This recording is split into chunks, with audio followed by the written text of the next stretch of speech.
आलिंगन घडी मोक्ष सायुजता जुडी प्रबंधाचा महिमा ऐसा संतांचा महिमा झाडी बोलायाची सीमा तीर्थे पर्वका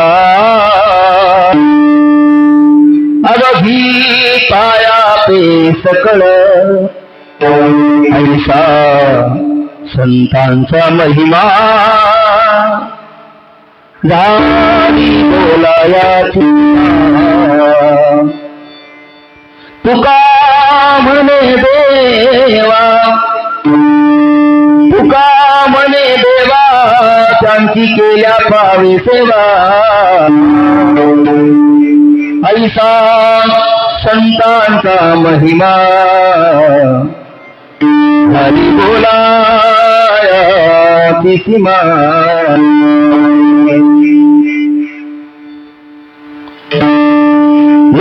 लोकाभिरामं रणरंगधीरं राजीवनेत्रं रघुवंशनाथं कारुण्यरूपं करुणाकरं तं श्रीरामचन्द्रं शरणं प्रपद्ये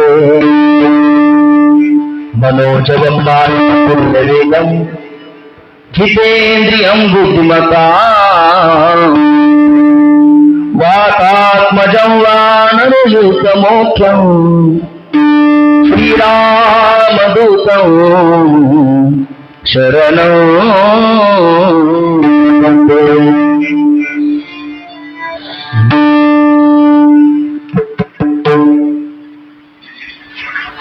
नमो ज्ञानदेवा नमो ज्ञानराजा नमो ज्ञान सिंधू सखा पूर्णमाधा मतिमंदते दानदाता विनाशी नमस्कार साष्टांग ज्ञानेश्वरा श्रीराम जय राम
आलिंगन घडे मोक्ष सायुजता जोडे महिमा झाली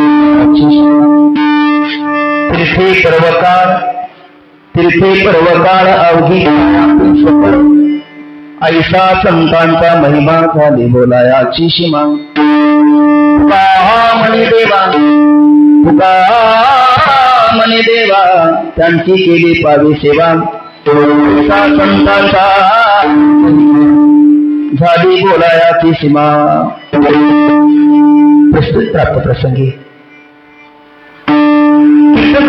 करता प्रस्तुत केलेला भंग वैराग्य रागरसित सकल कंठभूषण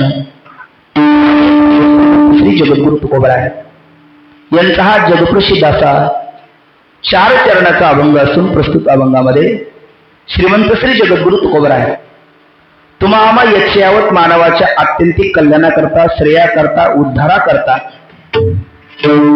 धरतीच्या हाती संत कृपावंत पायी पंढरीनाथ लावा त्यांचा. संतांनी एकदा अंगीकार केल्याच्या नंतर परमात्म्याला आपला उद्धार करावा लागतो. संतांनी आपला अंगीकार करण्याकरता आपण संतांकडे जावं लागतं आणि आपण संतांकडे जाण्याकरता संत आपल्याला कळाले पाहिजे. म्हणून त्या संतांचा स्वरूप शक्ती आणि कार्य या 3 अवच्छेदकाने संतांचा तुम्हा आम्हा भाविकाला परिचय करून देत असताना श्रीमंत श्री जगद्गुरु तुकोबराय यांच्या मुखातनं बाहेर पडलेले उद्गार म्हणजे हरिकीर्तनाकरता घेतलेला हा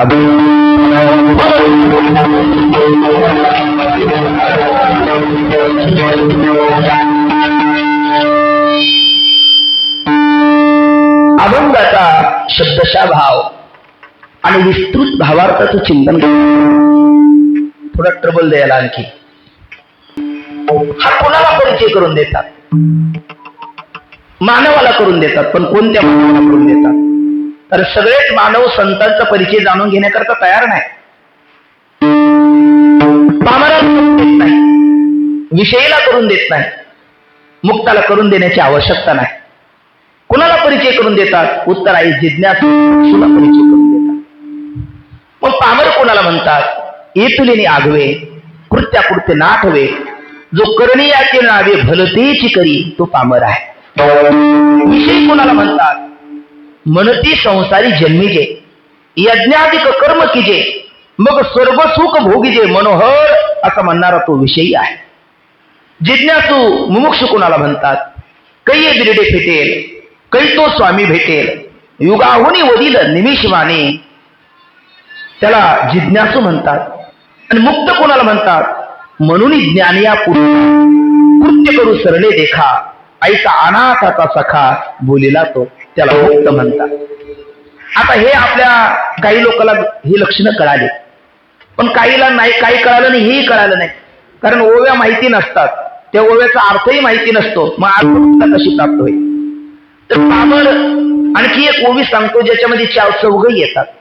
आत्ता ऐशी अवकळा घेपे जन्म मरणाचा कांटाळा ते लाजपै निर्मळा निसुका गोड. गुरुवर्य जोग महाराज वारकरी शिक्षण संस्थेचे अध्यापक विठ्ठल बाबा घुले त्यात निर्मळात 2 घ्यायचे, निसुगात 2 घ्यायचे. निसुगात 2 पामर आणि विषय, आणि निर्मळात 2 मुमुक्षु आणि मुक्त. झाली मनुष्याचे 4 प्रकार. पण मग निसुग कोणता? तर एक पामर आणि दुसरा विषय, हे 2 निसुग आहे. आणि निर्मळ कोणते? मुमुक्षु आणि मुक्त. पण मग पामर कोण? त्यांच्या सोप्या व्याख्या ज्या सगळ्याला कळेल, रुचेल, पचेल आणि झेपेल. काहीही खातो, कुठेही खातो, कसंही खातो, त्याचं नाव पामर आहे. तो कष्ट करून, घाम गळून, अंग मेहनतीचं खातो, फुकट त्याच्यावर नजर ठेवत नाही, त्याचं नाव विषयी. आणि जो चव पालवी घेऊन करी, भिक्षा मागावी दारोदारी, पळी अन्न आच्छादनवरी, नय वेळ दवडावा, मधुकरी मागवून खातो. माते भगवती भिक्षाम देई, मधुकरी अन्न देवाचा प्रसाद म्हणून खातो, तो जिज्ञासू मुमुक्षु. आणि काहीही खाऊ दे, ज्याची वृत्ती भगवंताला सोडून खाली कधी येतच नाही. अनुहाती गुंतला नेने बाह्य रंग वृत्ती येता मग बळ लागे, तो मुक्त. किती सोपे, सगळं कळणार आहे. किंवा आणखी सोपे करायचे, मनाची नसते, मनाची नसते. काय हे काय सांगायची गरज नाही. म्हणजे अशी काही काही लोक निर्लज्ज असतात. ज्याला जनाची नाही, मनाची नाही, तो पामर आहे. ज्याला जनाची आहे, मनाची नाही, तो विषयी आहे. ज्याला जनाची आहे, मनाची आहे, आयशी जागवी तो जना, सरीशी मनासहित, तो जिज्ञासू आहे.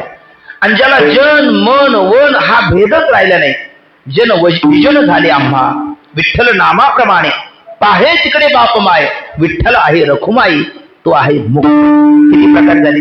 4. त्याचा पामराला विषयीला सांगत नाही, कारण ते ऐकायला कीर्तनाला येतच नाही. आता जी कीर्तनाला येत नाही त्यांना पामर विषयी म्हणायला हरकत नाही. आणि ज्यांना हे शब्द जर वाईट वाटत असतील ते उद्या कीर्तनाला आल्याशिवाय राहत नाही. एवढं सांगून येत नाही, ते पामर विषय असल्यामुळे येत नाही. मग आपण त्यांचा खेद करून काही उपयोग नाही. पामर सांगत नाही. मुक्त कृतार्थ झाला असल्यामुळे त्याला सांगण्याची आवश्यकता नाही. राहिला तो जिज्ञासू.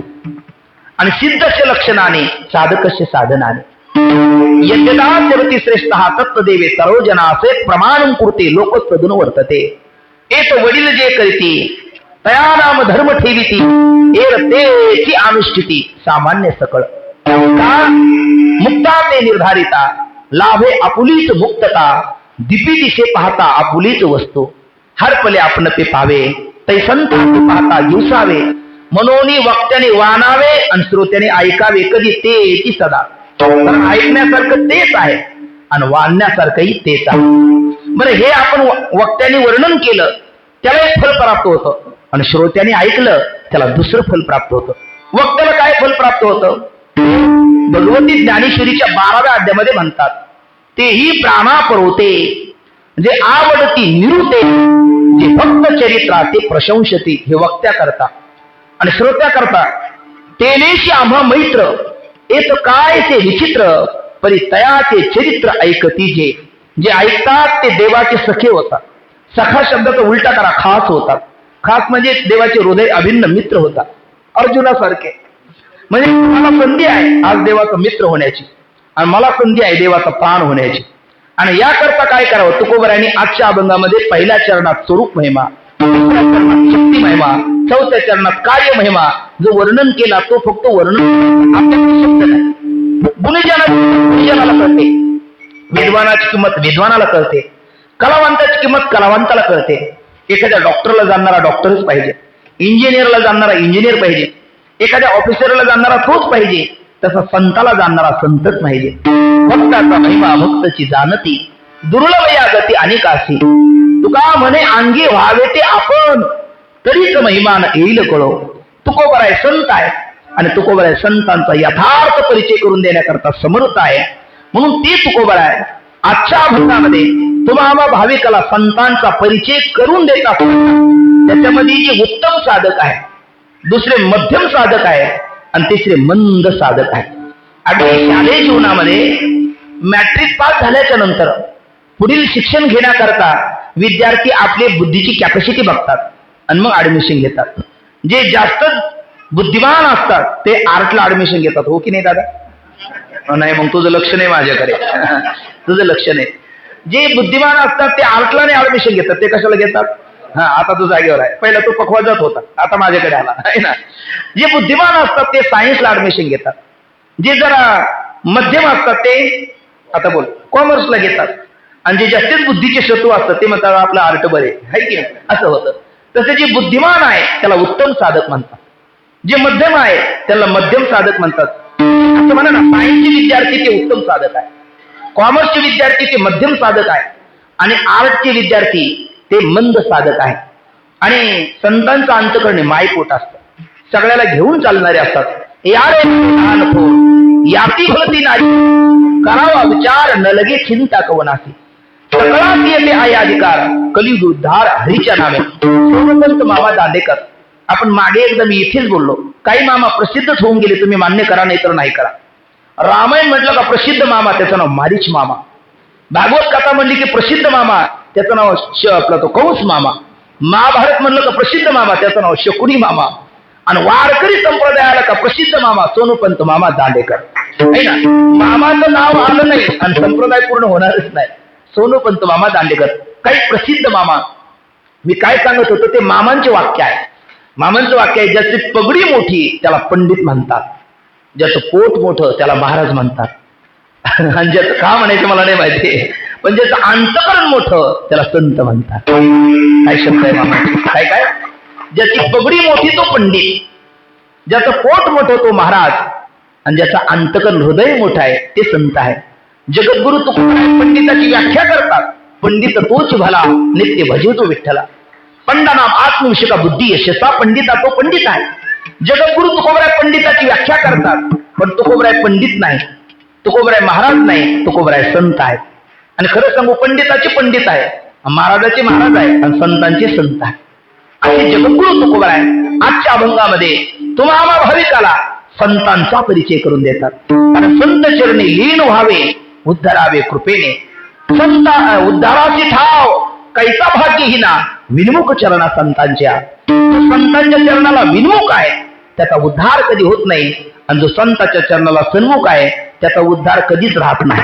निश्चित त्याचा उद्धार होणार, कारण संतांनी एकदा अंगीकार केला तर परमात्म्याची इच्छा असो आगर नसो परमात्मा स्वीकार करावाच लागतो.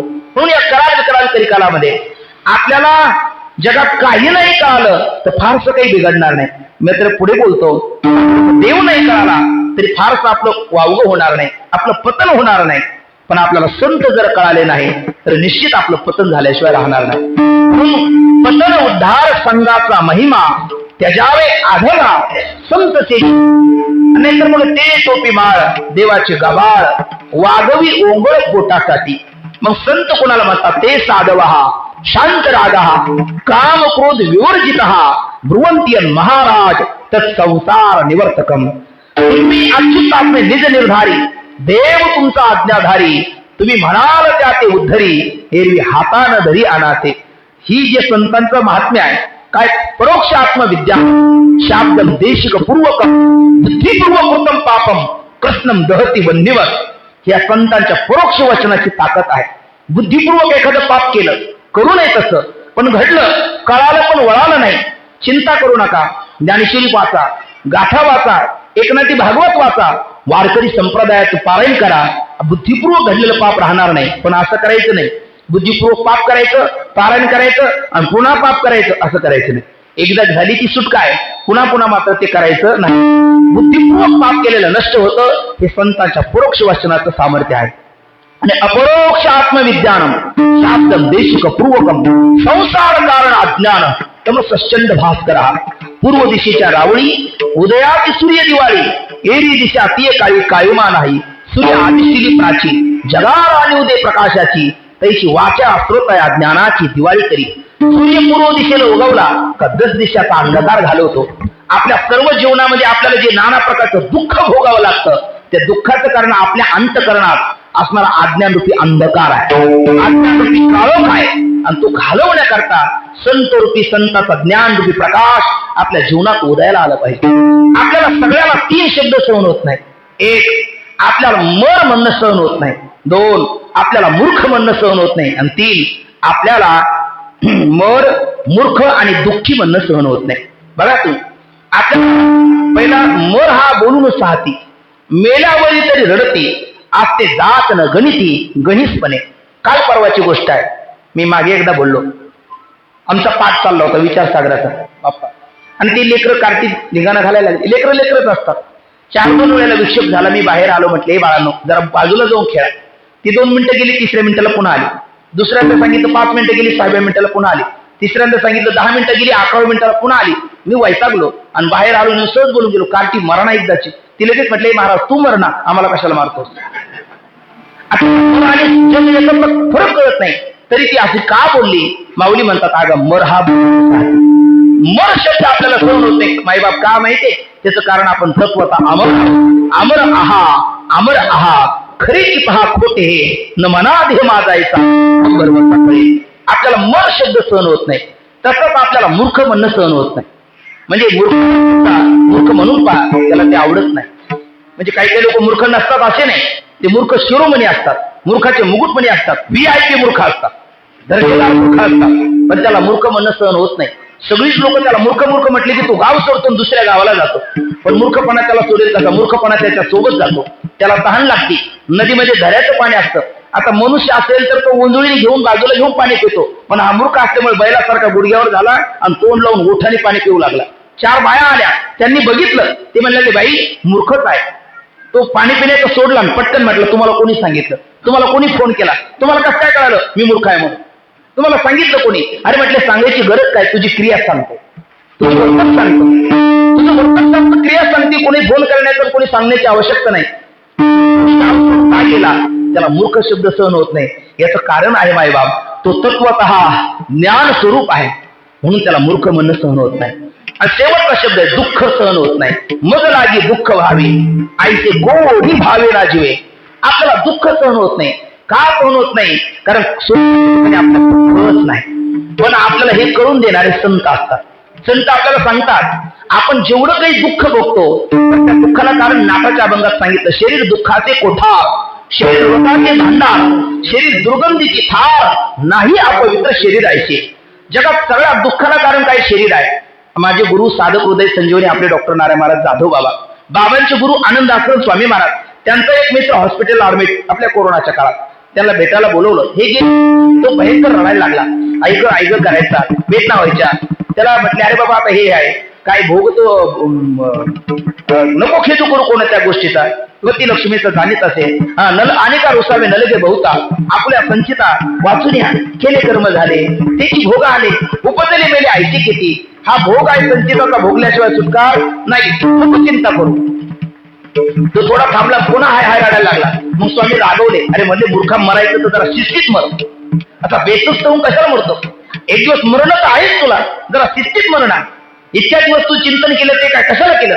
शांत झाला आणि पुन्हा थोड्या वेळा लढायला लागला. स्वामी म्हटले चिंता करू नकोस, तू जिवंत आहे तोपर्यंत दुःख आहे, एकदा मेला तुला फिरून खडकावर आपटला तरी तुला काही होणार. तुमचं माझ्याकडे लक्ष नाही. मेल्याच्या नंतर तुला खडकावर आपटला तरी तुला काही होणार नाही. याचा अर्थ शरीर आहे तोपर्यंत दुःख आहे. शरीरातून तुझा संबंध सुटला, जसं मोबाईल मधलं हँडसेट मधलं सिम कार्ड काढलं, हँडसेट मधलं सिम कार्ड काढलं का रेंज येत नाही, मग हँडसेट दिसायला असतो. तसं याच्यातलं हे स्थूल देहरूपी हँडसेट आहे आणि याच्यातलं सूक्ष्म देहरूपी सिम कार्ड, मृत्यूच्या वेळेला तो यमराज येतो, यमदूत येतो आणि मग काय नाहीच्या यमाशी करुणा बाहेर काढिता कोणी प्राणा उन्हाळ बापले झाल्या तो आपला घरी येतो. या स्थूल देहरूपी हँडसेट मधून ते सूक्ष्म देहरूपी सिम कार्ड बाहेर काढलं का तुला खडकावर आपटलं काही होणार नाही. याचा अर्थ सगळं दुःखाला कारण शरीर आहे. पण शरीराला कारण कोण, शरीराला कारण पाप पुण्य. पाप पुण्य करून जन्मा येतो प्राणी, नरद्या येऊनी हानी केली. शरीराला सगळ्या दुःखाला कारण कोण, थोडं बोलत चला, शरीर. शरीराला कारण कोण, पाप पुण्य. आता पाप पुण्याला काय कारण आहे, कारण कारणाशिवाय कार्य घडत नाही. कुठल्याही गोष्टीला कारण लागतं, कारणाशिवाय कार्य घडत नाही. ऐका, एक सहज गोष्ट सांगतो म्हणजे आपलं लक्षात येईल. वारकऱ्यामध्ये 2 प्रकार असतात. काही वारकरी पायी जातात आणि काही वारकरी गाडीने जातात. जे पायी जातात त्यांना 1 महिना लागतो, गाडीने जातात ते 4 तासात जातात. दर्शन बारीला दोघांची जेहारी जी आहे, कुठून आपल्या गावातून आलो, मग आपल्या घरी कसं, कारण हे महिनाभर वारी, मग यांचं चित्त घरी आणि करतात वारी. म्हणजे कसं आपल्या घरी, हे येणारे म्हटले जे गाडीने आले 4 तासातले वारकरी, ते म्हटले आपल्या घरी सगळं काही व्यवस्थित, पण त्या पणने काय झालं, महिनाभराचा वारीचा आनंद गेला. तुम्हाला पण काय म्हणले, पण तुझी कुत्री मेली, बाकी सगळं चांगलं. तुम्हाला कुत्री मेली हे कार्य घडलं, कारण काय म्हणजे घोडीचा पाय खाताना तिच्या नरड्यात अडकला म्हणून कुत्री मेली. तो म्हणला मग कुत्री मेली कार्य घडलं, म्हणजे घोडी मेली. म्हणले हो, मग घोडी मेली कार्य झालं, कारण काय म्हणजे तुझ्या आईच्या शरणाला भ्याली म्हणून घोडी गेली. तो म्हणले आता म्हातारी गेली, म्हटले हो म्हातारी गेली कार्य घडलं, कारण काय म्हणजे तिने नातवाची हाय खाल्ली म्हणून म्हातारी गेली. याचा अर्थ कार्टही गेलं, म्हणजे हो म्हणजे कार्ट गेलं कार्य घडलं, कारण काय म्हणजे कुठपर्यंत वरच्या दुधार जगेल. याचा अर्थ बायको गेली, म्हटले हो बाकी सगळं चांगलं आहे. म्हणलं बायको गेली कार्य घडलं, कारण काय म्हणले तिला सांगितलं होतं पेटलेल्या घरात उडी खाऊ नको, तिने उडी खाल्ली आणि मेली. तो म्हटलं म्हणजे घरही पेटलं, म्हणजे हो सगळी राख झाली, हो बाकी सगळं चांगलं. म्हणजे बाकी काय चांगलं आहे. बरं जाऊ द्या, आता कुठून कुठपर्यंत आलो, तुमचं लक्ष आहे माझ्याकडे, नक्की लक्ष आहे. पहिलं काय झालं होतं, कोण गेलं होतं, कुत्री. हा म्हणजे तुम्ही ऐकताय, कुत्री गेली. कुत्री काय गेली, घोडीचा पाय अडकला, छान. घोडी काय गेली, शरणाला गेली, बरोबर आहे. म्हणजे म्हातारी काय गेली, नातवाची हाय खाल्ली, बरोबर आहे, बरोबर आहे. म्हातारी बरोबर बोलली. म्हातारी काय गेली, नातवाची हाय खाल्ली, छान. हा नातवाची हाय खाल्ली म्हणून. बरं कार्ट काय गेलं, कुठपर्यंत वरच्या दुधार जगल आहे ना, म्हणजे याचा अर्थ त्याची आई गेली. आई काय गेली, पेटलेल्या घरात उडी खाल्ली म्हणून. मग घर का पेटलं, कार्यकारण. मग ते विचारणाऱ्याला सांगणारा राग आला, म्हणले काय इतके दिवस संसार दुःख मोळ सोयी जाऊन म्हणत होता, आणि मग त्या संसारामध्ये काय पुन्हा विचार करत बसला. अरे किती केलं, या फळ ना चुंबिता फुल ना कुरुंबिता, जी काही पण सुद्धा ते रुकच्या, खाण्याकरता फळ नाही, हुंगण्याकरता फुल नाही, बसण्याकरता छाया नाही, आसन मायफळ जायफळ वायफळ असा जो संसार आहे, फलकट तो संसार. एक सार भगवंत त्या पांडुरंगाचं दर्शन घे आणि कृतार्थ हो. तो समाधानी झाला. मी पाहत होतो सगळ्या दुःखाला कारण कोण, वाह शरीर, धन्यवाद मायबाप. सगळ्या दुःखाला कारण आहे शरीर, पण शरीराला कारण कोण आहे, पाप पुण्य. पाप पुण्य करून जन्म येतो प्राणी. बरं पाप पुण्याला कारण कोण आहे, धर्माधर्म. कारण धर्म पुण्य, अधर्म पाप, म्हणजे पाप पुण्याला कारण धर्माधर्म. बरं धर्माधर्माला कारण कोण, धर्माधर्माला कारण आहे राग द्वेष. राग म्हणजे प्रेम, संस्कृत मध्ये रागाला प्रेमाला राग म्हणतात. आपल्या मराठीमध्ये आपण राग म्हणजे शब्दाचा अर्थ क्रोध असा करतो, पण राग म्हणजे प्रेम. मग ज्याच्याबद्दल आपल्याला प्रेम असतं, राग असतो, त्याच्याबद्दल आपण धर्म करतो म्हणजे पुण्य होतं. ज्याच्यावर द्वेष असतो त्याचा अधर्म करतो म्हणजे पाप होतं. मग आता कुठून आलो, दुःखाला कारण शरीर, बरोबर आहे. शरीराला कारण पाप पुण्य, छान. पाप पुण्याला कारण धर्माधर्म, धर्माधर्माला कारण राग द्वेष. इथपर्यंत आलो. राग द्वेषाला कारण आहे अनुकूल प्रतिकूल ज्ञान. काही लोक आपल्याला अनुकूल वाटतात, काही प्रतिकूल वाटतात. जे आपल्याला हवेचे वाटतात, मित्र अनुकूल वाटतात, त्यांच्याबद्दल आपण चांगलं वर्तन करतो. जे नकोसे वाटतात त्यांच्याबद्दल वाईट गलिच्छ वर्तन करतो. म्हणजे त्या राग द्वेषाला कारण आहे अनुकूल प्रतिकूल ज्ञान, आणि अनुकूल प्रतिकूल ज्ञानाला कारण आहे भेद ज्ञान, आणि भेद ज्ञानाला कारण आहे आत्मस्वरूपाचं अज्ञान. आणि हा अज्ञान रूपी अंधकार आत आहे.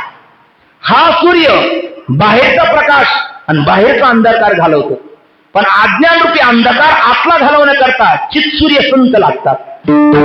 आपल्या जीवनात येण्याकरता आपण संतांकडे गेलो पाहिजे, किंवा ते तरी आपल्याकडे आले पाहिजे. तर तेही आपल्याकडे आले. जो जेथीचे गौरवनेने तयाची ते भिंगुळवाने अप्रसंगतेने तो म्हणावाची की. जर संत आले जवळ आणि ते कळाले नाही तर उपयोग नाही. आपण संतांकडे गेलो आणि आपण त्यांच्याबद्दल सोबत मर्यादेने वागलो नाही तरी उपयोग नाही. एकतर आपण संतांकडे गेलो पाहिजे, किंवा आपला पुण्यमध्ये होऊन ते आपल्याकडे आले पाहिजे. पण आपण त्यांच्याकडे गेलो किंवा ते आपल्याकडे आले तर ते आपल्याला कळाले पाहिजे. आणि संत संतांना कळतात, जनताला कळत नाही. पण संतांची कृपा झाल्याशिवाय संत भगवंत अवस्थेला प्राप्त होत नाही. त्याकरता संत तुकोबरायाकडे हे 3 साधक गेले. सायन्सचे विद्यार्थी म्हणजे उत्तम साधक, कॉमर्स विद्यार्थी म्हणजे मध्यम साधक, आणि आर्टचे विद्यार्थी म्हणजे कनिष्ठ साधक. असे 3 साधक संत तुकोबरायाकडे गेले आणि त्या तिघांनी प्रश्न विचारला, कैसा संतांचा महिमा.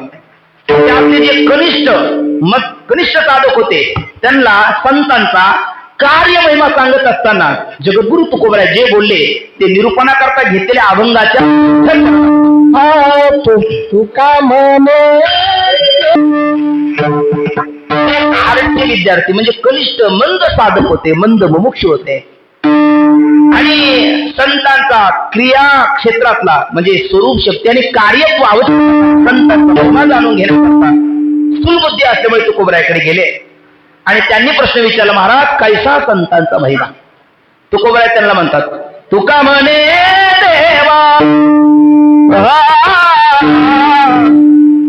तुका म्हणे देवा, त्यांची केली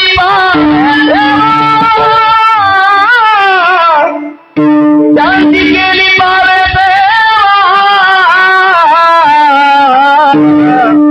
ऐसा संताचा महिमा, महिमा ऐसा संताचा महिमा, ज्यांची सेवा केल्याच्या नंतर देवाला प्राप्त होते, देवाची वेगळी सेवा करावी लागत नाही, ते संत. विठ्ठल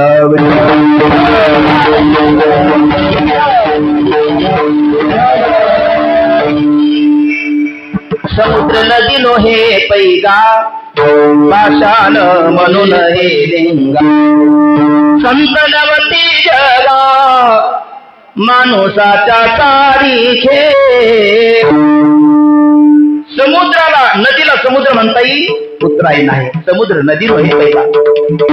एखादा धोंडा दगड पाषाण आहे, त्याला शिवलिंग म्हणता येईल, उतराई नाही. पाषाण म्हणून हे लिंगा. तसं संत तुमच्या आमच्यासारखे हात पाय कान नागडोळे अवयव त्यांना नसतात, असतात, पण आपल्यासारखे दिसतात म्हणजे ते आपल्यासारखेच असतात असं नाही. समुद्र नदीनो हे पैगा, पाषाण म्हणून हे लिंगा, संत नवती जगा माणसाच्या सारखे. माणसासारखे दिसतात ते, पण माणसाचे सारखे असत नाही. म्हणून तुकोबराय म्हणतात,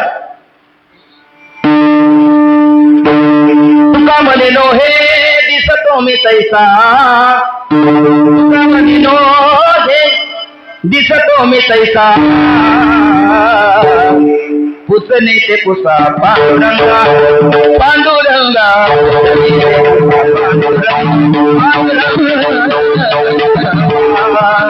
पुसणे ते पुसा पांडुरंगा. मी दिसतो कैसा नव्हे, मग मी कैसा आहे हे पांडुरंगाला पुसा. पांडुरंगाला विचारा, नाही म्हणजे तुम्हीच सांगा. मग त्यावेळेला बोलतात, मी तो वासुदेव, मी तो वासुदेव,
मी वासुदेव तत्व.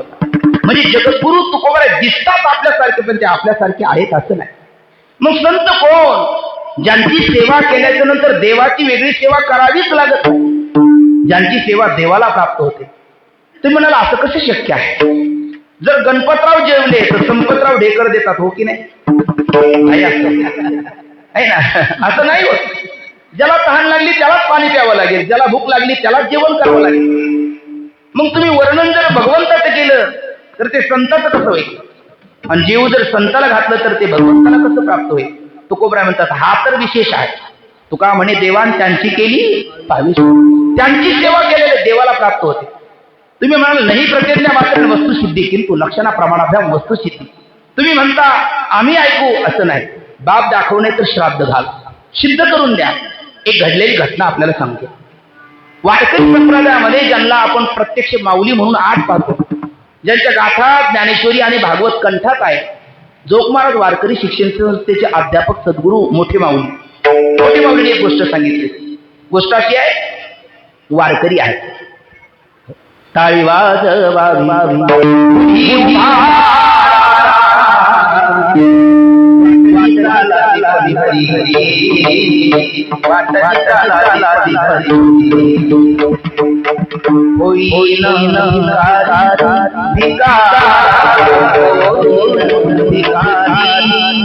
पंढरीचा वारी पंढरीचा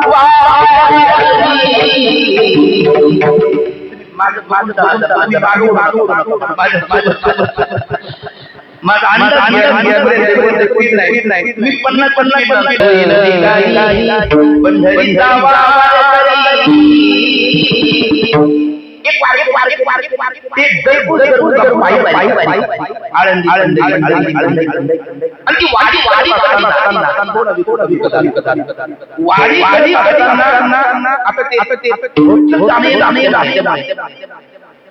मी 50-50 पंढरीचा तुम्ही माझ्याकडे पण असं करू नका.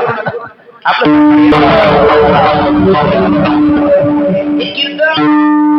सामूहिक परफॉर्मन्स असतो. त्याला गायक दक्ष लागतात, वादक दक्ष लागतात, साऊंड सिस्टीमवाले सगळेच दक्ष लागतात.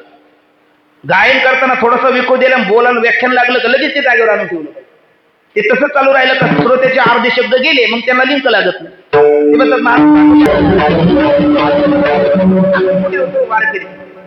दर मुकाम करत ते पंढरीला जायचे, आळंदीला यायचे. आता ठरलेली मुकाम, ठरलेली जागा, ठरलेला प्रवास. एका पाटलाकडे ते थांबायचे. पाटील श्रद्धावान होते, भावुक होते. साधू संत येतील घरात, मागचे पुढची दारे बंद करा, ते पाटील नव्हते. म्हणजे तुम्ही मला असे पाटील असतात, मला नाव विचारू नका, मला काही दिवस जगायचे, पण असेही असतात. तुका म्हणे त्यांचं वारकरी पाहिल्याच्या नंतर कपाळ उठतं, आणि काहीला वारकरी पाहिल्याच्या नंतर ते म्हणतात साधू संत येती घरात तोची दिवाळीत असते. वास्तविक दिवाळी आणि दसरा हे दोन सण वेगवेगळे आहेत, पण संत जर आपल्या घरी आले तर दोन्ही सण एकदाच प्राप्त झाले. आणि म्हणून झाली संतांची आसने पूजा करी काया वाचा म्हणे, एका जनार्दनी जाणे इच्छिले ती पूर्वी. संतांचं फार मोठं स्वागत केलं वारकरी बाबा. त्यांच्या मंडळीने सगळ्या परिवाराने चरण धुतले. चरणाचे रज, संत चरण रज लागता सहज वासनेचे बीज जळून जाईल. ते तीर्थ स्वतः सगळ्या परिवाराने घेतलं. संतांचं औक्षण केलं, अक्षता केल्या, म्हणजे आसनावर प्रेमाने बसवलं. त्यांना पाणी चहा पाणी केलं. रात्रीचं जेवण झालं. रात्र झाली, पुढचा मुक्काम लवकर करायचं म्हणून वारकऱ्यांनी अंग टाकलं. पाटीलही पडले. एकाडलं तिकडलं बोलणं झालं, झोपले. सकाळी वारकरी ब्रह्ममुहूर्तावर उठले. स्नान संध्या उरकली, पांडुरंगाची पूजा केली आणि वारकरी निघणार. तेवढ्यामध्ये तुम्ही माझ्याकडे लक्ष द्या. ही आपली परीक्षा आहे, ही आपली काय परीक्षा आहे. अशा वेळेस कीर्तनकार एकाग्र राहतो का श्रोते? आणि आपली पडवी निघून ते प्रवासाला निघणार. त्यात पाटील आले. पाटील म्हटले वारकरी बाबा तुम्हाला आपला नियम माहिती आहे? म्हणजे काय? म्हणजे प्रत्येक कुठलंही पीक शेतीमध्ये पिकलं की आपण पहिला नैवेद्य तुमच्या द्वारा कुठे जातो? पांडुरंगाला. आणि तुम्ही परतीला आल्याच्या नंतर पांडुरंगाला नैवेद्य पोचला का मग मी ग्रहण करतो. वारकरी बाबा म्हटले हो ना पाटील मला नियम म्हटले मग यावर्षी आंबे पिकलेले म्हटले बरोबर. लगेच वारकऱ्यांनी त्या पाटील बाबांनी एक 50 आंब्याची पाठीच आणली, टोपली आणली. एवढा पांडुरंगाकडे घेऊन जा. वारकरी बाबाने स्मित हास्य केलं. म्हणले काय झालं वारकरी बाबा? अहो आता माझ्याकडे बघा ना म्हटले.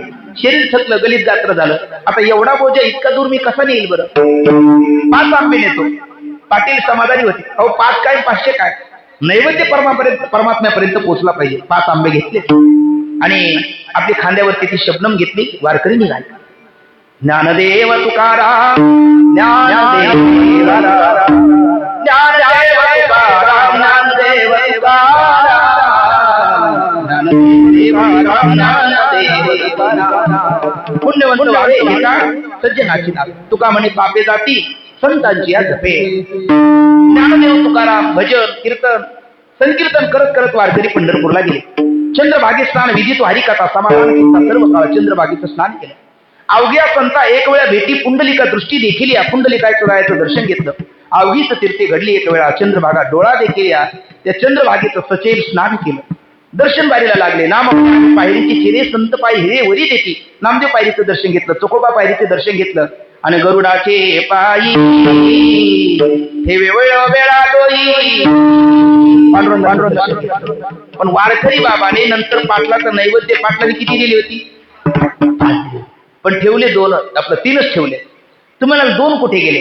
त्याचं कारण असं घडलं का वारकरी प्रवास करत असताना वारकऱ्याचं जीवन असं असतं की कधी कधी इतके काही पदार्थ ताटात असतात, अन्न काय खावं हा प्रश्न पडतो, आणि कधी कधी असा दुष्काळ असतो तो काय खावं असाही प्रश्न. म्हणजे पण वारकरी समाधानी असतात.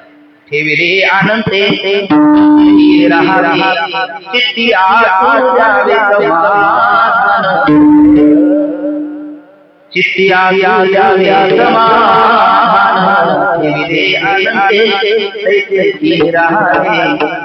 जे परमात्म्याने ठेवलेलं आहे तसं राहावं.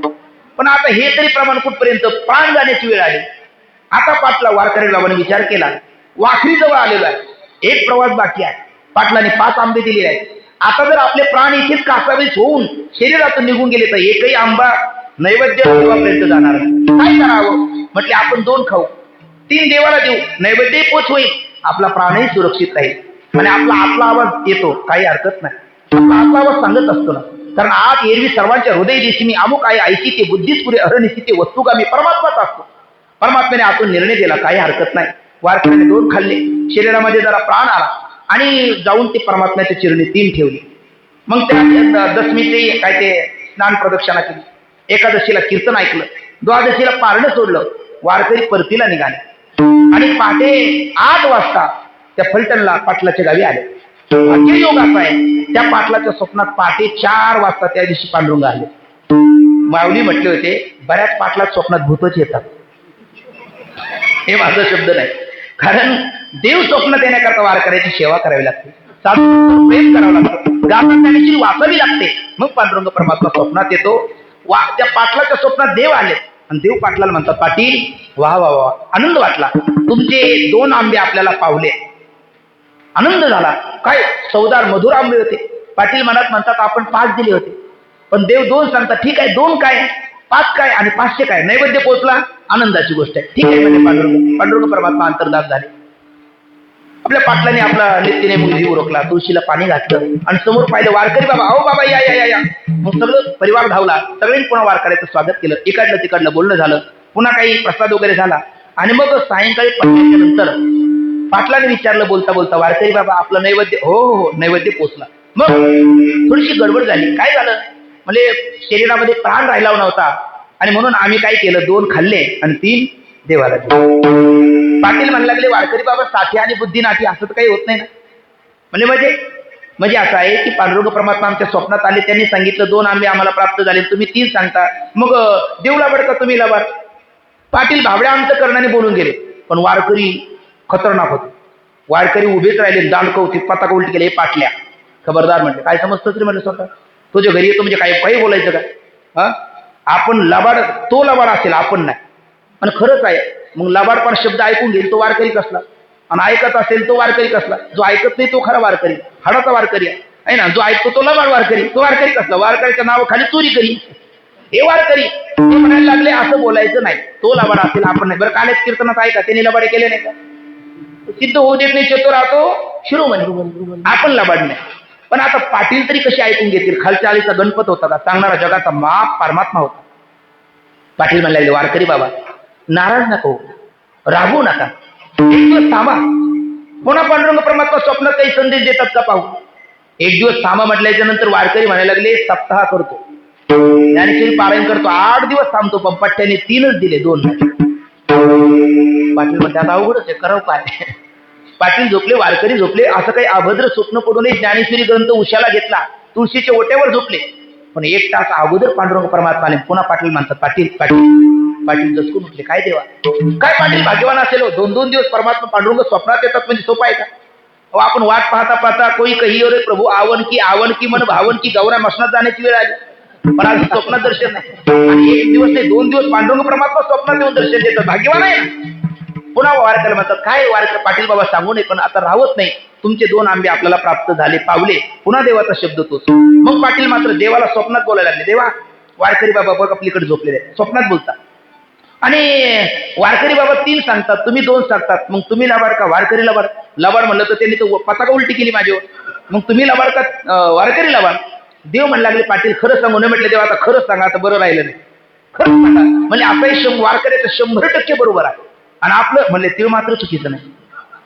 म्हणजे माझं तीळ मात्र चुकीचं नाही, वारकऱ्याचं 100% बरोबर आहे. म्हणजे देवा सत्यमेव जे येते हे भारतीयाचं संविधान आहे. सत्य संकल्पाचा दाता नारायण हेही म्हटलेलं आहे.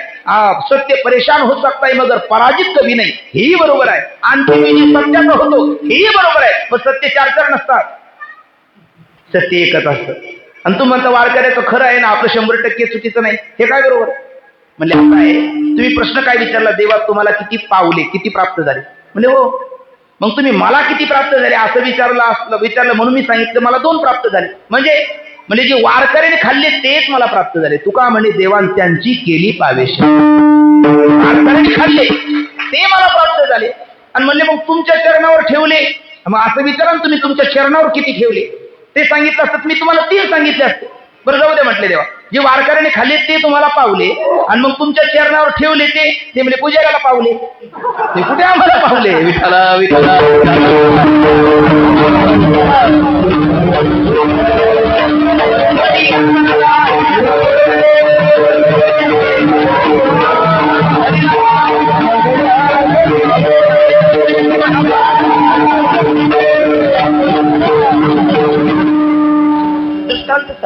तुका म्हणे देवा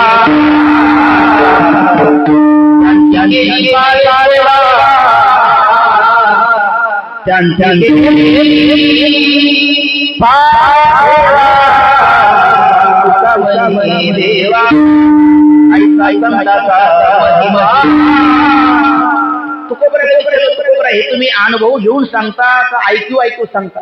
कोणाचे कपाट करून सांगता? तुकोबरा म्हणतात नाही, तुका म्हणे साक्षी आले अनुभव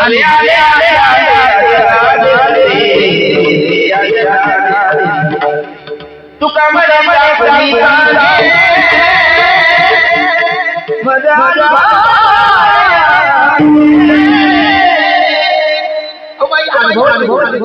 अनुभवाचे बोले. हो काय अनुभव आहे तुम्हाला? अहो म्हणजे संतांची सेवा केली तर देवाला प्राप्त होते असं तुम्ही छाती ठोकपणाने सांगता. काय अनुभव आहे? तुकोबरा म्हणतात हा घे माझा अनुभव. म्हणजे सांगा ना मग. तुकोबराच्या घरातली स्थिती आहे आपल्याला माहिती आहे. आमच्या माता वर्गाकरता बोलतो, ऐका. कार्ये मंत्री करणे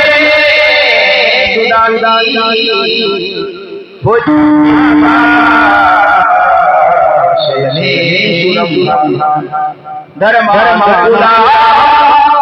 क्षमया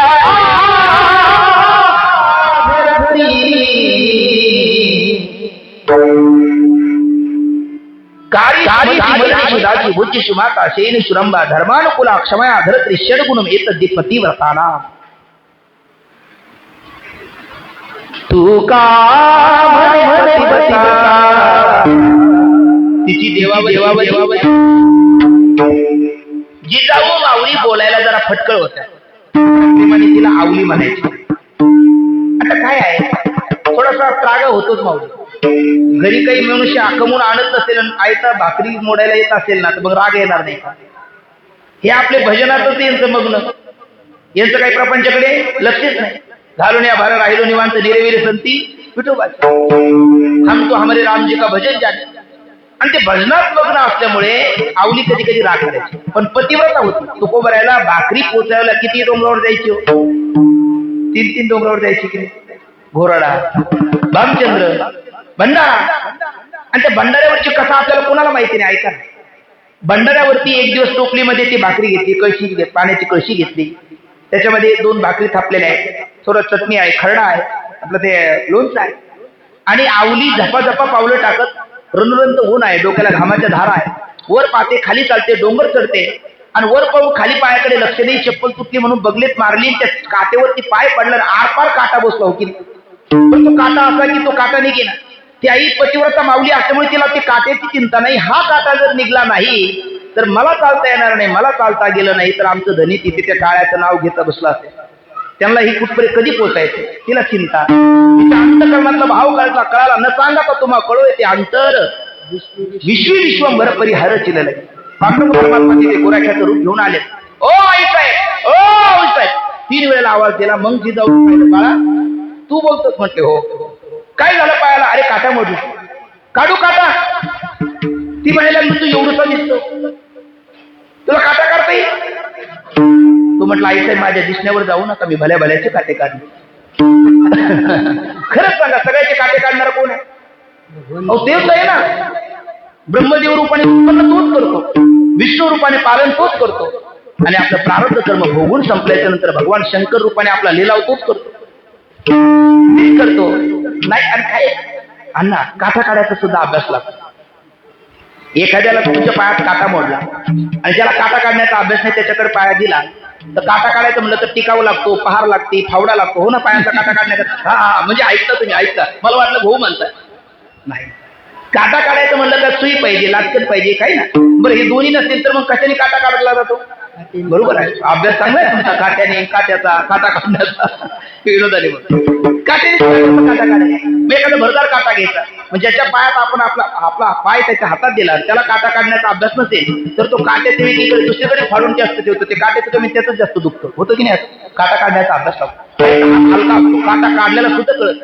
अहो जगाचा बाप आहे, त्यांनी भल्या भल्याचे काढले. हिरण्यकशिपू, रावण, कुंभकर्ण यांचे काटे काढलेले कडू दिले नाही. जिजाऊच्या पायातला काटा काय? तो काटा घेतला आणि काटा काढण्यासाठी तिथे काही पाणी नसतं, मग थुंकी लावायची. बरं, ते पहिल्या याच्यात दिसलं तर नाही तर वन्स मोर, पुन्हा पुन्हा. आता खरं काय आहे, नामयाच्या पाठी चाले केशराज लागवाय रज चिरणीचे. जिजाऊच्या पायाची धूळ चाटण्यात त्याला आनंद वाटत होता. तो पुन्हा पुन्हा ते करायला लागला. पण जिजाऊला दम कुठे निघतो? म्हटलं हे मूर्त्या, किती वेळ झाला? आमचं ते धनी तिकडे बोंबलत बसायला असेल विठ्ठल विठ्ठल म्हणत, आणि तू इथे काटा काढा वेळ जातो. काढतो की पटकन. ते घाबरलं. तो कोणाला घाबरत नाही, पण जिजाऊला घाबरायचं. आणि ते पटकन काटा काढला, जिजाऊच्या हातात दिला. पण देवाचा स्पर्श आहे महाराज. आपण एखाद्या परीक्षेत प्रथम श्रेणीत उत्तीर्ण झालो, आनंदात घरी गेलो, आईने कुरळे केस कुरवाळे आणि आपल्याला पदराखाली घेतलं ना, तर जगातलं सगळं ब्रह्मांड आपल्याला प्राप्त झाल्यासारखं. ह्या जगत पिता परमात्मा आहे, त्याच्या हाताचा स्पर्श झाल्याच्या नंतर त्या काट्याच्या वेदना राहतील कशा? काटा कुठे गेला, काय झालं, काही जिजाऊला कळालं नाही. जिजाऊ म्हणते, बाळा काय रे तुझं गोड हात? हा कशा करता आला होता तिथे? म्हटले माझे गुरु पाहण्याकरता. भेटले? बघ नाही भेटतील म्हणले, शोधतो. बरं, नाव काय रे तुझं? चल ना आमच्यासोबत 2 घास खा. त्याला आनंद वाटला. अरे ज्या सुखाकारणी देव वेडावला, वैकुंठ सोडून संत सदनी राहिला, आज तुकोबरायासोबत जिजाऊ सोबत आपल्याला जेवायला भेटणार, त्याला आनंद भेटला. ते टुनटुन उड्या मारत जिजाऊच्या मागे निघाले. चालत असताना जिजाऊने त्याचं इकडलं तिकडल्या गोष्टी विचारल्या, हळूच विचारलं, तुझं नाव काय? आता सोडलं पण नाव लपवत नाही. आणि त्याने विठ्ठल म्हटलं, नीची सटकली. कारण विठ्ठलचा आणि याचा 36 आकडा. तिला वाटते याचा भजनाला तुकोबरायला लागले ना, आपल्या संसाराचे आकडा गुळ झाले. तसं खरं नव्हतं, पण त्याला काय करणार? जिजाऊने गोटा घेतला, भिरकावला, ते गप्पन असं मागे सरकलं, मागून निघून गेला. तो म्हटलं इथेच तर धाम परम. आणि जिजाऊ गेली वर. देव झाले अंतर्धान. तुकोबरायला उठवलं, महाराज 2 घास खाऊन घ्या. तुकोबराय उठले, हात धुतले, जेवायला बसले. शिंदी बांधलेली होती पायाला. जिजाऊ, पायाला काय झालं? आवले काय झालं? म्हणजे काही नाही महाराज, तुम्ही जेवून घ्या. नाही म्हणजे पटकन सांग. जिजाऊने सांगितलं, काही नाही, काटा मोडला होता. मग कसा काढला? म्हटले बाळ आला होता, त्याने काढला. तुकोबराय म्हणले, काय कृतज्ञ नाहीस तू? मग 2 घास खायला घेऊन यायचं नाही त्याला? अशी कशी भस्मासूर? जेठीच्या कृपाला आईची वरू तेथीचे म्हणे विचारू तर मी काय भस्मासूर? अर्जुन म्हणे, अरे 2 घास घेऊन यायचे ना त्याला खायला. अहो म्हटले, महाराज मी घेऊनच येत होते, ते माझ्या मागे येत होता. मग मी त्याला नाव विचारलं, मग त्यांनी नाव सांगितलं. काय? ते काय? ते म्हणजे विठ्ठल म्हणायला तयार. मग तुकोबरायला कळून चुकलं, याचा 36 आकडा विठ्ठल नामाशी आहे. तुकोबरायने सांगितलं, विठ्ठल? म्हणले हो. मग म्हणले, ते नाही तोच. तुकोबराय काय बोलले? ते नाही तोच. आणि मग तुकोबराय आले. तुकोबराय म्हणतात, आवले विचार कर. त्याच्या नावाचा टाहो फोडता फोडता तोंडाला फेस आला. अजून त्याच्या विनवण्या करतो. त्याला म्हणतो, देवा दर्शन दे. काय तुझे रूप घेतो मी चोरून, त्या भेने लपून बैसला असे. तुका म्हणे तुझी नलगे दसुडी, परी आहे गोडी दर्शनाची. तुझा सुत्रीचा चिरगुट चिंदी सुद्धा नको, सुत्रीचा तोडा सुद्धा नको. तुझं फक्त मला दर्शन पाहिजे रे देवा. मला दर्शन देत नाही. तुझ्या शिव्या खातो, तुझ्या पायातला काटा काढतो. हे कशाचं महत्व आहे?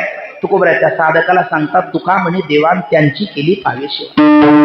जिजाऊचं त्याचा तर 36 आकडा होता. जिजाऊच्या पायाची धूळ काढतो, तिच्या शिव्या खातो, तिच्या पायातला काटा काढतो, सगळं तिचं ऐकतो. का झालं? काही नाही, ते जिजाऊने त्याची सेवा केली नाही, पण त्याचं नामचिंतन जे रात्रंदिवस करतात त्या तुकोबरायची केली. आणि तुकोबराय म्हणतात, हा घे माझा अनुभव. तुका म्हणे, देवा त्यांची अर्थात माझी केली पावे. ऐसा पंथाचा महिमा. हे आपण म्हटलो आर्टचे म्हणजे कनिष्ठ साधक, मंद साधक त्यांना सांगितलं.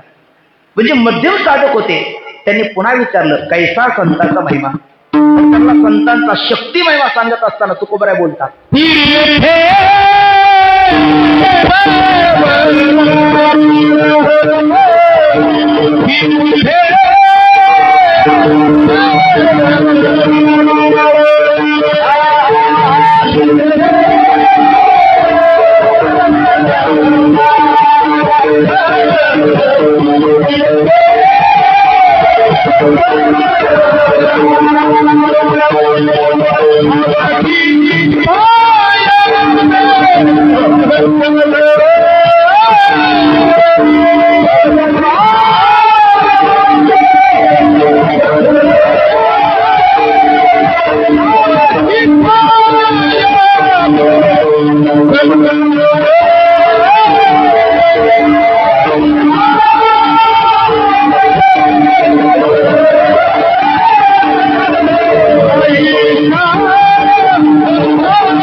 जे त्यांनी तो प्रश्न केला, कैसा.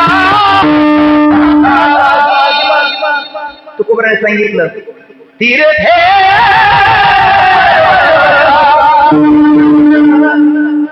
अलगी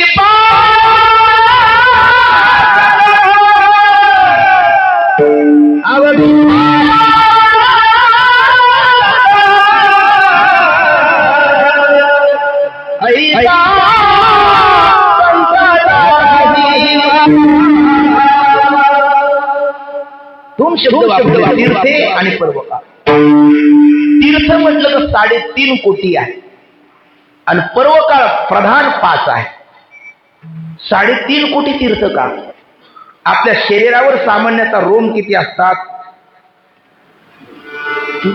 कळालं? आपल्या शरीरावर सामान्यतः रोम किती असतात? 3.5 कोटी. आपल्या प्रत्येक रोमात एक पाप असतं. कायिक वाचिक मानसिक निषिद्ध क्रियाजन्य ते पाप, आणि ते पाप धुवून काढण्याकरता 3.5 कोटी तीर्थ या धरातलावर आहे. पण तेवढ्याची नावही माहिती नाही, असेल तरी जाणं शक्य नाही. शरीर बल पाठबळ सगळं नाही. पण जगातल्या सगळ्या तीर्थाचं स्नान एक स्नानात होतं का? तीर्थे जी आहे त्रिभुवनी ते घडती समुद्र अवगाहानी ना तरी अमृत रस स्वादिनी रसिक फळ. तीर्थ जगातली सगळी तीर्थ समुद्राचं स्नान केल्याच्या नंतर सगळ्या तीर्थाचं स्नान होतं. मग संताकडे गेलं तर जगातली सगळी तीर्थ त्यांच्या चरणावर लोटांगण घालतात. तीर्थे तया ठाया इति पुनित व्हावया, पर्वकाळ पाया तळी वसे वैष्णवा. मग तीर्थ त्याच्यामध्ये 2 प्रकार आहेत. संत हे चित तीर्थ आहे आणि धरातलावर वाहणारी आळंदीत इंद्रायणी, पंढरपूरला चंद्रभागा, पैठणला गोदावरी, उत्तरे यमुना, वृंदावनला गेल्याच्या नंतर हे सगळी भौम तीर्थ आहे. गंगा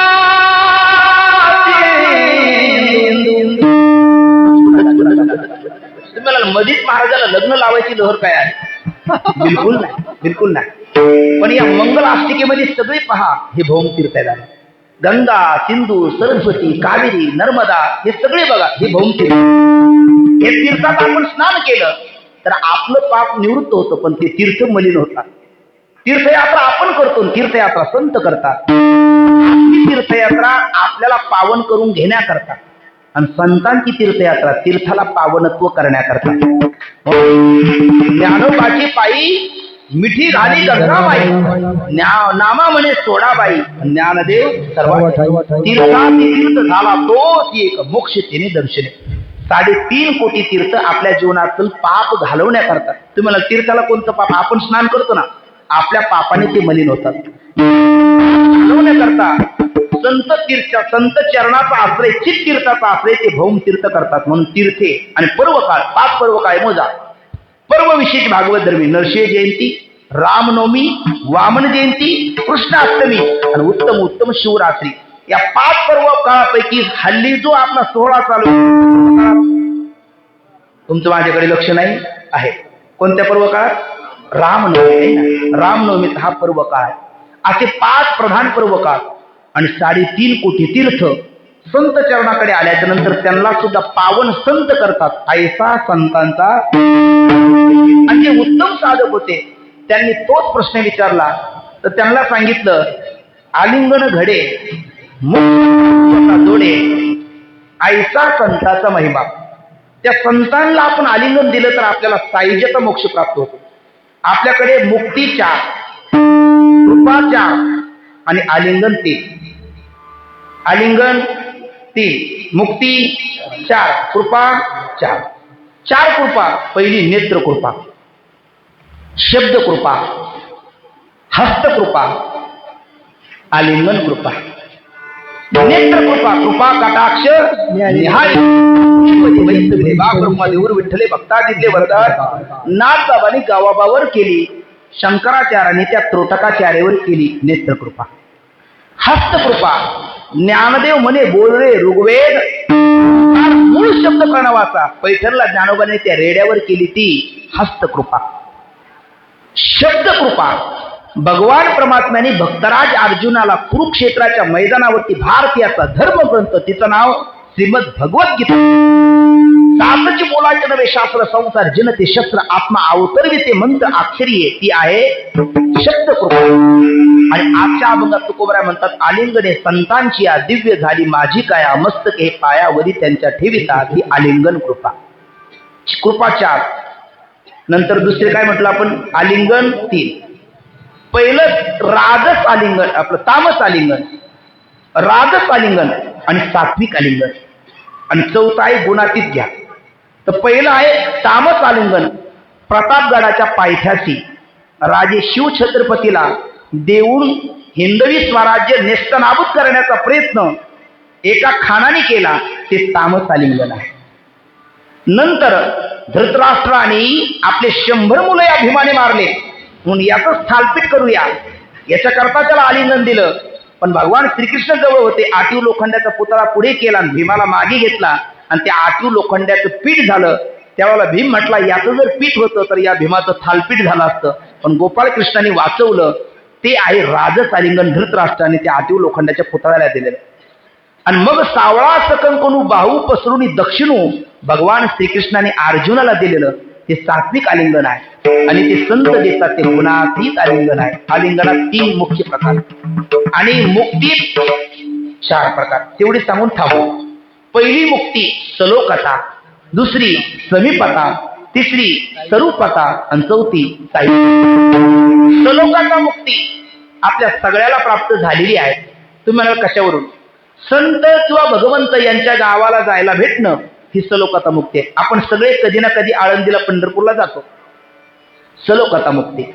श्रीराम धर्मशाळेमध्ये आल्याच्या नंतर द्वादशीला सकाळी सकाळी माऊलीच्या दर्शनाला जातो आपण, ती समीपता मुक्ती. माऊलीचा जो विचार आहे तो विचार घेऊन घरी येतो, स्वरूपता मुक्ती. आता फक्त प्राप्त करून घ्यायची सायुज्यता मुक्ती. आणि सायुज्यता मुक्ती म्हणजे जीव ब्रह्माचं पूर्ण ऐक्य. ती सायुज्यता मुक्ती संतांच्या आलिंगनाने प्राप्त होते. ऐसा संताचा. पहिले कोणते साधक?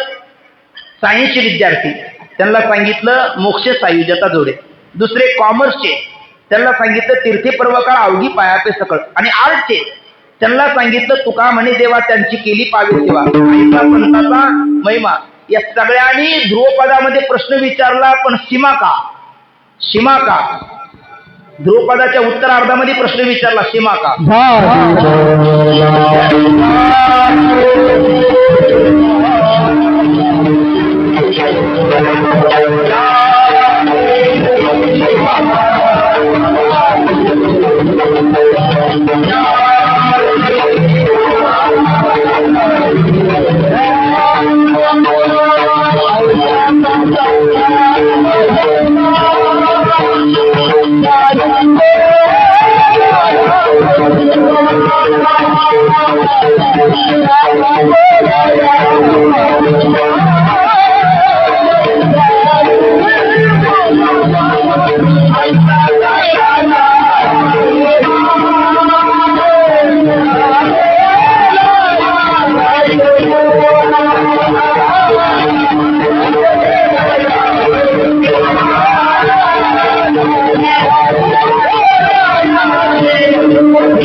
सायुज्याचा जोडे स्वरूप महिमा, संत चरणाचा आश्रय तीर्थपर्वा का करतात हाही संताचा महिमा, आणि त्यांची सेवा केल्याच्या नंतर देवाला प्राप्त होते स्वरूप शक्ती कार्य महिमा. पण झाली बोलायाची शिवा का? तुकोबाराने सांगितलं घड्याळ पहा, मग लक्षात येईल झाली बोलायाची शिवा. ते म्हणायला लागले झाली माहिती आम्हाला, पण तरी सुद्धा 1 मिनिटात सांगा शिमा का? तर ते सांगितलं. आपल्याला सगळ्याला माहिती, एकदा मी बोललेलो पण आहे. दूध तापवलं, थंड झालं, क्रय विक्रय व्यवहार करून ते शिल्लक राहिलं, घरी खाऊनही उरलं. अशा वेळेला ते दूध वाया जाऊ नये, ते नष्ट होऊ नये, त्याची उपयोगिता व्हावी म्हणून आमच्या माता भगिनी त्याच्यामध्ये काय घालतात, थोडस बरोबर आहे व्यंजन घालतात, आणि मग त्याचं काय होतं, दही होतं. दह्याचं घुसळण केलं तर काय राहतं काय निघतं, ताक राहतं, लोणी निघतं, बरोबर आहे. आणि लोण्याला कडवलं की त्याचं होतं तूप. तुपाच्या पुढे चूप, आता बोलायचं नाही, संपलं. तशी झाली बोलायची शिवा, म्हणजे तूप त्याच्या पुढे बोलायचं नाही. तसं महिमा पाहत असताना नामाचा, तीर्थाचा, क्षेत्राचा, भगवंताचा, माता पित्याचा, राष्ट्राचा, मातृभूमीचा अनेक महिमा, पण सर्वात श्रेष्ठ महिमा संताचा आहे म्हणून झाली बोलायची शिवा. इतर महिमा हा अनिर्वाच्य आहे, माया आणि मायाकारी जगत हे अनिर्वचनीय आहे, आणि संतांचा महिमा अनिर्वाच्य आहे म्हणून झाली बोलायची सीमा. मग आता काय करावं? काही नाही. तो महिमा जर शब्दात येणारा नाही तो कळावा, याच्याकरता भगवंताची कृपा पाहिजे. त्याच्याकरता भगवंताचं नामचिंतन करू, संतांचं नामचिंतन करू, आणि त्यांच्या दोन्हीच्या नामचिंतनाने तो महिमा जाणून घेऊ. म्हणून सगळ्यांनी एकदा बोला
ऐसा झाली बोलाया 8:30 ते 8:30 अशी आपली कार्यक्रम पत्रिकेची वेळ आहे. पण आज मी दोन्ही अण्णाला फोन करून थोडेसे 10 मिनिटं वाढून घेतले होते, तर बरोबर 7ला 5 मिनिटं कमी असताना सेवा सुरू झाली होती. 7ला 6 मिनिटं कमी असताना मी थांबलेलो आहे, म्हणजे मी वेळेत आहे. यदत्र संष्टोम किंचित तद्गुरोर्म नाही, यदत्र असंष्टोम किंचित तन्मे, आपलं यदत्र असंष्टोम तन्मे गुरोर नाही, आणि यदत्र असंष्टम तन्मे गुरोर नाही. अर्थात जे चांगलं असेल तर सद्गुरूंचं आहे, चुकीचं असेल ते माझ्या बुद्धीचे दोष आहे. झालेली सेवा माझ्या माता भगिनी, आपण सर्व ज्येष्ठ नागरिक आणि श्रीराम भजनी मंडळासहित सगळी असणारी भजनी मंडळ, आळंदीकर माझे असणारे गुणीजन महाराज असतील, गौतम महाराज असतील, गुरुवर्य बाबा असतील, या आणि आमचा भैया वाल्मिक आपला माऊली महाराज, या सर्वांना अंतकरणापासून त्रिवार धन्यवाद. या ज्येष्ठ नागरिकांना ज्यांनी आपल्या पुढच्या किमान 10 पिढ्याचं काम करून ठेवलेलं आहे. मी काही वेगळं सांगण्याची गरज नाही. पंढरपूर आणि आळंदी जे आपलं धर्मशाळा, आपली दिंडी, जे आपलं वैभव पुढच्या 10 पिढ्याला पुरेल इतकं वैभव या ज्येष्ठ मंडळीने करून ठेवलेलं आहे. आजूकही ती तेवढीच ताकदीने लढतात. आपल्या सगळ्याचे हातभार जर लागले तर अजूक दिव्य ते कार्य होईल, आणि ते होणारच आहे, याच्यात ते मात्र संदेह नाही. ते हो अशी प्रभू रामचंद्राच्या चरणी, पवनसुत हनुमंतरायाच्या चरणी, भगवान दत्तात्रयाच्या चरणी, आदिशक्ती आईसाहेबाच्या चरणी आपण प्रार्थना करू आणि चिंतन सेवेला पूर्ण विराम देऊ. विठ्ठल जय जय विठ्ठल.